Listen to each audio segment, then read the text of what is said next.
What is today Latin America was once many native nations. Spain, Portugal, France, England, the Dutch, and Danish all invaded. They carried out genocide after genocide and enslaved both natives and Africans. After independence, most new governments were still white-dominated, with more genocides against natives in nations like Argentina, Brazil, and Chile. European powers hold on to some territories even today, and kept invading to take their colonies back. The United States invaded too, overthrowing or trying to overthrow over 60 governments. The last attempt in the year 2020 in Venezuela. The U.S. took almost half of Mexico's land and a tenth of its people, and then Puerto Rico and the Virgin Islands. There's a long history of many Americans fearing and hating Latinos. Latin America's image and reality is often one of instability, poverty, drug cartels, revolutions, corruption, and refugees. But it did not have to be this way. Latin America could remain all or mostly native nations. I spoke about this in detail in the previous series, What If Natives Won? Poverty, white domination, and foreign invasions could have been stopped, prevented, or limited. The U.S. could have been more Latino culturally, with higher numbers of Latinos. The U.S. could have been less racist, less dominating, or the U.S. could be defeated. Some Latin American nations could even become regional or world power. There's a huge lack of alternate history about Latin America and Latinos. So much alternate history is Europe-centered, mostly because so much history and history teaching is Europe-centered. This series is dedicated to scenarios, points of departure, and possibilities of Latin American victory within Latin America and a more Latino or less racist American society. My name is Carroll. I'm Associate Professor of History at Northern Virginia Community College. I've written mostly about wars, veterans, human rights, and genocide. My next history book will be Genocide Denial in America, about the 7 genocides against indigenous people that took place in the U.S. that most people were never taught about, don't know, or deny. I've also written some science fiction, mostly alternate history. One story, Timely Saviors, appeared in a short story collection, The Witness Paradox. I'm also, together with Rob Schmidt of Bluecorn Comics, editing and putting out a short story alternate history collection, What If Natives Won? Or Killing Columbus. I've also written a sci-fi alternate history book, The Man in Black, the first of a series. In Latin America for almost 30 years, September 11, or 9/11, meant the overthrow of Salvador Allende by the military, the CIA, and Nixon. It meant the mass murder of 3,000 Chileans. It meant the torture and imprisonment of thousands more, and the destruction of one of Latin America's most successful democracies for almost 20 years. It did not have to be that way, and there is not just one way to stop it. It took a very specific set of choices for the coup and the military dictatorship to happen. It took a particular president, Nixon, with a fanatic and ego-filled Secretary of State, Kissinger, who was uniformly brutal to hide his frequent incompetence. It required them to work with a uniquely brutal, incompetent, and fanatic general, Pinochet, guilty of not just mass murder, but corruption and even chemical weapons making, and money laundering and weapons trafficking.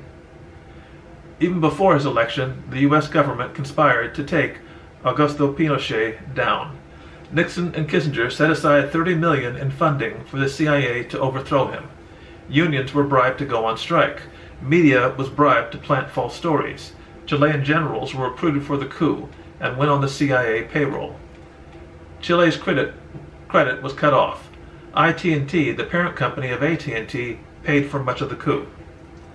The simplest way Allende is never overthrown would be if the U.S. president was not Nixon. If Robert Kennedy was not assassinated, he wins easily against Nixon. He would never order this coup, or the assassinations, or the mass murders. Nixon won by sabotaging the peace talks in Vietnam. If this were exposed, Nixon loses to Humphrey. Humphrey also would not support a coup or Pinochet as dictator. Even 3 of the 4 other major Republican candidates, all moderates, would not support a coup. Nelson Rockefeller, Harold Stassen, and George Romney, the father of Mitt Romney. Only Reagan was likely to support Pinochet's overthrow. Without CIA and U.S. government support, the right wing in Chile tries protest, shortages, blockades, and threats. But likely this fails. Pinochet simply loses the next election and retires. Because the right wing doesn't have the support of the military for a coup. That only happened when the CIA ordered the assassination of General Rene Schneider, the lead general. Schneider opposed a coup and the right wing in Chile. It took his murder and the bribing of Pinochet to get the coup. If the CIA and Nixon overthrow Allende, Pinochet still might lose power. Next door in Peru, the nation was led by General Juan Velasco Alvarado. Velasco had been in power since 1968. Peru's military had a program they called military socialism. Many industries were now government-run. Education was made bilingual, in native languages as well as Spanish. Farmland was taken from elites and given to small farmers. It was not a completely free government. There were no elections and some opponents were jailed. Velasco had closer relations with Cuba and bought some weapons from the Soviets. One of Velasco's goals was the return of land that Chile seized from Peru in the War of the Pacific almost 10 years before. Almost 100 years before. At that time, Pinochet overthrew Allende. Velasco's military socialism was far less popular. It would end only a year later. An invasion of Chile by Peru would rally Peru's people behind the military socialists. Pinochet admitted that Peru could take the territory easily and be halfway to Santiago, the Chilean capital, before the Chilean military could even try to stop them. Peru could also destroy the Chilean Air Force quickly. Invasion plus bombing would overthrow Pinochet.